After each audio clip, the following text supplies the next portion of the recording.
وكذلك زين لكثير من المشركين قتل أولادهم شركاؤهم ليردوهم وليلبسوا عليهم دينهم ولو شاء الله ما فعلوه فذرهم وما يفترون. ഇതേ പ്രകാരം തന്നെ നിരവധി ബഹുദൈവ വിശ്വാസികൾക്ക് സ്വന്തം മക്കളെ കൊല്ലുന്നത് അവരുടെ പങ്കാളികൾ ഭൂഷണമാക്കി കൊടുത്തിരിക്കുന്നു. അവരെ നാശത്തിലകപ്പെടുത്തേണ്ടതിനും അവരുടെ മതം അവർക്കവ്യക്തമാകേണ്ടതിനുമത്രേ ഇത്. അല്ലാഹു ഇച്ഛിച്ചിരുന്നെങ്കിൽ അവർ ഇவ்விധം പ്രവർത്തിക്കുമായിരുന്നില്ല. അതിനാൽ അവരെ വിട്ടേക്കുക, അവർ സ്വന്തം കൃത്രിമങ്ങളിൽ വിഹരിച്ചുകൊള്ളട്ടെ. ഇവിടെ പങ്കാളികൾ എന്ന പദം മുൻ പറഞ്ഞതിൽ നിന്ന് വ്യത്യസ്തമായ മറ്റൊരർത്ഥത്തിലാണ് പ്രയോഗിച്ചിരിക്കുന്നത്. മുൻ വാക്യത്തിൽ ആരാധ്യന്മാരായിരുന്നു പങ്കാളികളെ കൊണ്ട് ഉദ്ദേശ്യം. അവരുടെ ഇടപെടലോ ശിപാർശയോ ബർക്കത്തോ ആണ് അനുഗ്രഹലബ്ധിക്ക് കാരണമെന്ന് ധരിപ്പിക്കപ്പെട്ടിരിക്കുന്നു. അനുഗ്രഹത്തിന് കൃതജ്ഞത പ്രകടിപ്പിക്കാനുള്ള അവകാശത്തിൽ ദൈവത്തോടൊപ്പം അവരും പങ്കാളികളായിരുന്നു. എന്നാൽ ഇവിടെ പങ്കാളികളെക്കൊണ്ട് വിവക്ഷ വിഗ്രഹങ്ങളോ മരിച്ചുപോയ മഹാത്മാക്കളോ അല്ല, മറിച്ച് സന്താനഹത്യയെ അഭികാമ്യമായ ഒരു പ്രവൃത്തിയായി ചിത്രീകരിച്ചു കൊടുത്ത മനുഷ്യരും പിശാചുക്കളുമാണ്. ഇവരെ ദൈവത്തിന്റെ പങ്കാളികളെന്ന് വിശേഷിപ്പിക്കാൻ കാരണമിതാണ്. ഇസ്ലാമിക വീക്ഷണഗതിയിൽ ആരാധനയ്ക്കർഹൻ അല്ലാഹുവാണ്. അതുപോലെ അടിമകൾക്ക് നിയമശാസനയ്ക്കും ന്യായാന്യായങ്ങളുടെ പരിധി നിർണയത്തിനും അർഹൻ അല്ലാഹു മാത്രമാകുന്നു. അല്ലാഹുവോട് ആരാധനയിൽ പങ്കുചേർക്കുന്നത് മാത്രമല്ല, നിയമശാസനത്തിൽ പങ്കുചേർക്കുന്നതും ശിർക്കാണ്. കാരണം രണ്ടും അല്ലാഹുവിന്റെ മാത്രം അവകാശത്തിൽപ്പെട്ടതാണ്. ദൈവേതരന്മാരുടെ മുമ്പിൽ ആരാധനാ ചടങ്ങുകൾ അർപ്പിക്കുന്നത് ദൈവത്തിന് പങ്കാളികളെ സ്ഥാപിക്കലാണ്. അതുപോലെ ദൈവേതരന്മാർ സ്വയം നിർമ്മിച്ച നിയമത്തെ സത്യവും ന്യായവുമെന്ന നിലയിൽ അനുഷ്ഠിക്കുമ്പോഴും അവർ നിർണയിച്ചിരിക്കുന്ന പരിധികൾ അലംഘനീയങ്ങളായി അംഗീകരിക്കുമ്പോഴും അവരെ ദൈവതുല്യരാക്കുകയാണ് ചെയ്യുന്നത്. ഈ രണ്ട് ചെയ്തികളും ശിർക്കാണ്. നാവുകൊണ്ട് അവരെ ദൈവമെന്നോ ഇലാഹെന്നോ വിളിച്ചാലും ഇല്ലെങ്കിലും ഈ യാഥാർത്ഥ്യത്തിൽ മാറ്റമില്ല. അപ്പോൾ ആരുടെ പേരിൽ നേർച്ചാ വഴിപാടുകൾ അർപ്പിക്കുന്നുവോ അവരും, ആരുണ്ടാക്കിയ നിയമപരിധികൾ നിരുപാധികം അനുസരിക്കുന്നുവോ അവരും ദൈവത്തിന്റെ പങ്കുകാരായിത്തീരുന്നു. സന്താനഹത്യയുടെ 3 രൂപങ്ങൾ അറബികൾക്കിടയിൽ നടപ്പിലുണ്ടായിരുന്നു. വിശുദ്ധ ഖുർആനിൽ ആ 3 രൂപങ്ങളെക്കുറിച്ചും സൂചനയുണ്ട്. ഒന്ന്, പെൺകുട്ടികളെ കൊല്ലുക, തനിക്കൊരു ജാമാതാവ് ഉണ്ടാകാതിരിക്കാൻ വേണ്ടി, അല്ലെങ്കിൽ ഗോത്ര സമരങ്ങളിൽ അവർ ശത്രുക്കളുടെ കയ്യിൽ അകപ്പെടാതിരിക്കാൻ വേണ്ടി, അഥവാ മറ്റേതെങ്കിലും കാരണത്താൽ അവർ തനിക്ക് അപമാനത്തിന് കാരണമാവാതിരിക്കാൻ വേണ്ടിയാണ് ഇത് ചെയ്തിരുന്നത്. 2, പരിപാലന ബാധ്യത വഹിക്കാനാവില്ലെന്നോ വരുമാനത്തിന്റെ കുറവ് നിമിത്തം ജീവിതഭാരം വർദ്ധിക്കുമെന്നോ കരുതി ശിശുഹത്യ നടത്തുക.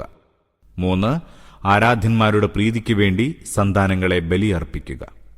മനുഷ്യന്റെ ക്രൂരതയും നിർദ്ദയത്വവും സന്താനങ്ങളെ സ്വന്തം കൈകൊണ്ട് വധിച്ചു കളയുന്ന പരിധിവരെ എത്തിയാൽ പിന്നെ അവനിൽ മനുഷ്യത്വം പോകട്ടെ, ജന്തുത്വം പോലും അവശേഷിക്കുന്നില്ല.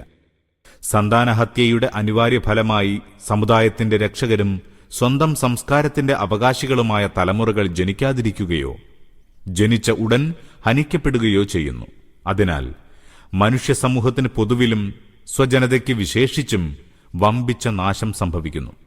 നിരപരാധികളും നിർദോഷികളുമായ പിഞ്ചു പൈതങ്ങളോട് ഇത്രമേൽ ക്രൂരത കാട്ടുന്നവരുണ്ടല്ലോ, അവർ മനുഷ്യത്വത്തിന്റെ മാത്രമല്ല മൃഗീയ പ്രകൃതിയുടെ ഗളത്തിൽ പോലും കത്തിവെക്കുകയും മാനവ സമുദായത്തോടും സ്വന്തം ജനതയോടും ശത്രുത കാണിക്കുകയും ചെയ്യുന്നു. ഈ ദുഷ്ടന്മാർ ദൈവത്തിന്റെ കഠിനശിക്ഷ സ്വയം ക്ഷണിച്ചു വരുത്തുകയാണ് ചെയ്യുന്നത്. ഇബ്രാഹീമിന്റെയും ഇസ്മായിലിന്റെയും അനുയായികളാണ് തങ്ങളെന്ന് ജാഹിലിയ്യ കാലത്തെ അറബികൾ അവകാശപ്പെട്ടിരുന്നു. തന്മൂലം തങ്ങൾ അവലംബിച്ച മതം ആ പ്രവാചകന്മാരുടെ മതമാണെന്നും അല്ലാഹുവിന് ഇഷ്ടപ്പെട്ട ദീനാണെന്നും അവർ വാദിച്ചു. എന്നാൽ ആ പ്രവാചകന്മാരിൽ നിന്ന് തങ്ങളുടെ പിതാമഹന്മാർ പഠിച്ച ദീനിൽ അനന്തര നൂറ്റാണ്ടുകളിലെ മതനേതാക്കളും ഗോത്രമേധാവികളും കുടുംബനായകന്മാരും വമ്പിച്ച കയ്യേറ്റം നടത്തി. അതിലുണ്ടായിരുന്ന പലതും എടുത്തുകളഞ്ഞു, ഇല്ലാത്ത പലതും കൂട്ടിച്ചേർത്തു. വിവിധ വിശ്വാസാചാരകർമ്മങ്ങൾ പുത്തനായി നിർമ്മിച്ചു. അവയെ പിൻഗാമികൾ സാക്ഷാൽ മതത്തിന്റെ ഭാഗമായി തെറ്റിദ്ധരിച്ച് ഭക്തി ബഹുമാന പുരസ്സരം അനുഷ്ഠിച്ചു പോന്നു. കാരണം സാക്ഷാൽ മതം എന്തെന്നും പിന്നീട് കൃത്രിമമായി ഏതേത് കാര്യങ്ങൾ ആരൊക്കെ എത്രത്തോളം കൂട്ടിച്ചേർത്തുവെന്നും അറിയാവുന്ന റിപ്പോർട്ടുകളോ ചരിത്രമോ ഗ്രന്ഥമോ മറ്റോ അവരുടെ പക്കലുണ്ടായിരുന്നില്ല. അക്കാരണത്താൽ അറബികൾക്ക് ദീൻ മുഴുവൻ സംശയഗ്രസ്തമായി തീർന്നു. ഇന്ന കാര്യം ദൈവിക ദീനിൽപ്പെട്ടതാണെന്നും ഇന്ന കാര്യങ്ങൾ പിൽക്കാലക്കാർ കടത്തിക്കൂട്ടിയ അനാചാരങ്ങളും അന്ധവിശ്വാസങ്ങളുമാണെന്നും ഉറപ്പിച്ചു പറയാൻ മാനദണ്ഡമാക്കാവുന്ന ഒരു രേഖയും അവരുടെ പക്കലില്ല. ഈ അവസ്ഥാവിശേഷത്തെയാണ് അവരുടെ മതം അവർക്ക് അവ്യക്തമാക്കേണ്ടതിന് എന്ന വാക്യം സൂചിപ്പിക്കുന്നത്. അവർ സ്വന്തം കൃത്രിമങ്ങളിൽ വിഹരിച്ചുകൊള്ളട്ടെ എന്ന വാക്യത്തിന്റെ താൽപര്യം ഇതാണ്. മുശ്രിക്കുകളുടെ പക്കൽ നിന്ന് അത്തരം ദുഷ്ചെയ്തികളൊന്നും ഉണ്ടാവരുതെന്നാണ് ദൈവേച്ഛയെങ്കിൽ ഒരിക്കലും അവർക്കത് ചെയ്യാനാവുമായിരുന്നില്ല. എന്നാൽ ഒരാൾ ഏത് വഴിക്ക് പോവാൻ ഉദ്ദേശിക്കുന്നുവോ ആ വഴിക്ക് നടക്കാൻ അനുവദിക്കുക എന്നതാണ് ദൈവേച്ഛ. അതിനാൽ താങ്കൾ അവരെ സംബന്ധിച്ച് കൂടുതൽ വിഷമിക്കേണ്ടതില്ല.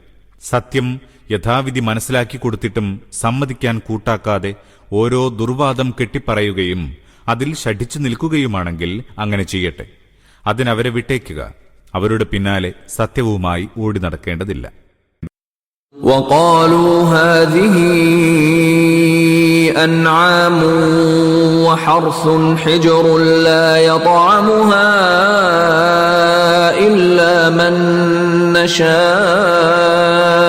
بزعمهم وأنعام حرمت ظهورها وأنعام لا يذكرون اسم الله عليها افتراء عليه سيجزيهم بما كانوا يفترون.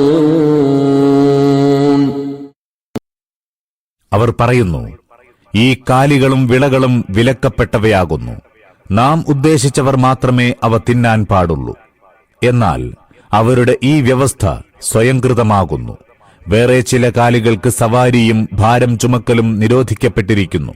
ചില മൃഗങ്ങളിൽ അവർ അള്ളാഹുവിന്റെ നാമം ഉച്ചരിക്കുകയില്ല. ഇതൊക്കെയും അള്ളാഹുവിന്റെ പേരിൽ അവർ ചമയ്ക്കുന്ന കള്ളങ്ങളാകുന്നു. ഇത്തരം വ്യാജങ്ങളുടെ പ്രതിഫലം അള്ളാഹു അടുത്തുതന്നെ അവർക്ക് നൽകുന്നുണ്ട്. ചില ജന്തുക്കളെയും ഉൽപ്പന്നങ്ങളെയും ഏതെങ്കിലും സന്നിധാനത്തിലേക്കോ മഹാത്മാക്കൾക്കോ അറബികൾ വഴിപാടായി നീക്കിവെച്ചിരുന്നു.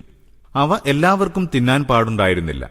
കീഴ്വഴക്കമനുസരിച്ച് ചില പ്രത്യേകക്കാർക്ക് മാത്രമേ അവ ഉപയോഗിക്കാവൂ. നേർച്ചാ വഴിപാടുകളെ സംബന്ധിച്ചിടത്തോളം ഒരു സവിസ്തര ചട്ടം തന്നെ അവർക്കുണ്ടായിരുന്നു. അവരുടെ ഇത്തരം പ്രവൃത്തികളെ അള്ളാഹു ശിർക്കുപരമായ ചെയ്തികളായി പ്രസ്താവിക്കുക മാത്രമല്ല ചെയ്തിരിക്കുന്നത്, ആ നിയമചട്ടങ്ങൾ അത്രയും സ്വയം നിർമ്മിച്ചതാണെന്ന വശം ചൂണ്ടിക്കാട്ടുകയും ചെയ്തിരിക്കുന്നു.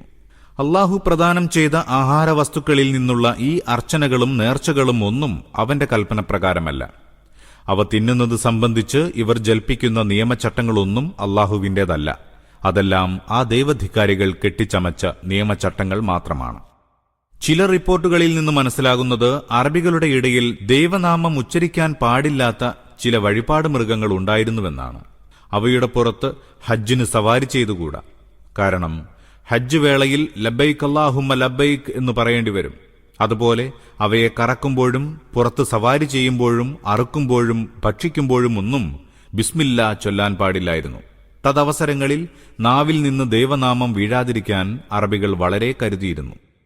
അള്ളാഹുവിന്റെ പേരിൽ കെട്ടിച്ചമയ്ക്കുന്ന കള്ളം എന്നു പറഞ്ഞതിന്റെ സാരമിതാണ്. ദൈവം നിർദ്ദേശിച്ച ഒരു ചട്ടമല്ല അത്. എന്നിരുന്നാലും ദൈവത്വമെന്ന ധാരണയിലാണ് അവരത് കൈക്കൊണ്ടുവരുന്നത്. ആ ധാരണയ്ക്കാവട്ടെ അവരുടെ വശം യാതൊരു പ്രമാണവുമില്ല. വല്ലതുമുണ്ടെങ്കിൽ പൂർവ്വപിതാക്കൾ മുതൽക്കേ അങ്ങനെയാണ് നടന്നു വന്നതെന്ന ഒരു ന്യായം മാത്രം.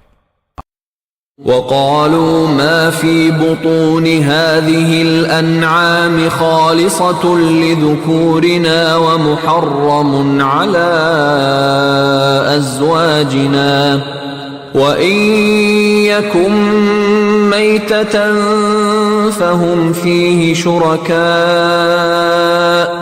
سيجزيهم وصفهم إنه حكيم عليم. അവർ പറയുന്നു, ഈ കാലികളുടെ വയറ്റിലുള്ളത് പുരുഷന്മാർക്ക് മാത്രമുള്ളതാകുന്നു. ഞങ്ങളുടെ സ്ത്രീകൾക്ക് അത് നിഷിദ്ധമാണ്. പക്ഷേ അത് ശവമാകുന്നുവെങ്കിൽ തിന്നുന്നതിൽ ഇരു കൂട്ടർക്കും പങ്കാളികളാവാം. അവരുടെ ഇത്തരം വാദങ്ങൾക്ക് അള്ളാഹു പ്രതിഫലം നൽകുക തന്നെ ചെയ്യും. നിശ്ചയം അവൻ അഭിജ്ഞനാകുന്നു. സകല സംഗതികളും അവൻ അറിവുണ്ട്. നേർച്ചാമൃഗങ്ങളുടെ ഗർഭത്തിൽ ജനിക്കുന്ന കുട്ടികളുടെ മാംസം സ്ത്രീകൾക്ക് തിന്നാൻ പാടില്ല, പുരുഷന്മാരെ തിന്നുകൂടൂ എന്നൊരു വ്യവസ്ഥയും അറബികളുടെ ശരീഅത്തിൽ സ്ഥലം പിടിച്ചിരുന്നു. പക്ഷേ കുട്ടി ശവമാണെങ്കിൽ അഥവാ ചത്തുപോയാൽ ആണുങ്ങൾക്കും പെണ്ണുങ്ങൾക്കും അതിന്റെ മാംസം ഭക്ഷിക്കാമായിരുന്നു. قد خسر الذين قتلوا أولادهم سفها بغير علم وحرموا ما رزقهم الله افتراء على الله قد ضلوا وما كانوا مهتدين. അറിവില്ലാതെ അവിവേകമായി സ്വസന്താനങ്ങളെ വധിക്കുകയും അല്ലാഹു നൽകിയ വിഭവങ്ങൾ അവന്റെ പേരിൽ കള്ളം ചമച്ചു നിഷിദ്ധമാക്കുകയും ചെയ്തവർ നിശ്ചയമായും നഷ്ടത്തിലകപ്പെട്ടിരിക്കുന്നു. തീർച്ചയായും അവർ വഴിപിഴച്ചുപോയി. അവർ ഒരിക്കലും സന്മാർഗം പ്രാപിച്ചവരിൽപ്പെട്ടവരായിരുന്നില്ല. അതായത് ഈ നാട്ടുനടപ്പെല്ലാം ഉണ്ടാക്കിവെച്ചത് നിങ്ങളുടെ പൂർവ്വപിതാക്കളും മതനേതാക്കളും നായകന്മാരുമായിരിക്കാം. എങ്കിലും അനാചാരം തന്നെയാണ്. തെറ്റായ സമ്പ്രദായങ്ങളുടെ നിർമ്മാതാക്കൾ കാരണവന്മാരായിരുന്നതുകൊണ്ട് പരിശുദ്ധമായി തീരുന്നില്ല. സന്താനഹത്യ പോലുള്ള കാടത്തങ്ങളെ ആചാരമാക്കിയ, ദൈവദത്തമായ ആഹാരവസ്തുക്കളെ ദേവദാസന്മാർക്ക് നിഷിദ്ധമാക്കിയ, ദീനിൽ സ്വന്തം വകയായി പുത്തൻ ആചാരങ്ങൾ കൂട്ടിച്ചേർത്ത് അള്ളാഹുവിങ്കൽ നിന്നുള്ളതാണെന്ന് ജൽപ്പിച്ച അക്രമികളുണ്ടല്ലോ, അവർ നിങ്ങളുടെ പൂർവികന്മാരാണെന്ന് വെച്ച് എങ്ങനെ സന്മാർഗാവലംബികളാവും? ഏതു വിധത്തിലും വഴിപിഴച്ചവരാണ് അവരെന്ന് തീർച്ച. ഈ വഴികേടിന്റെ ദുഷ്ഫലം അവർ കാണുകയും ചെയ്യും. وكذلك زين لكثير من المشركين قتل أولادهم شركاؤهم ليردوهم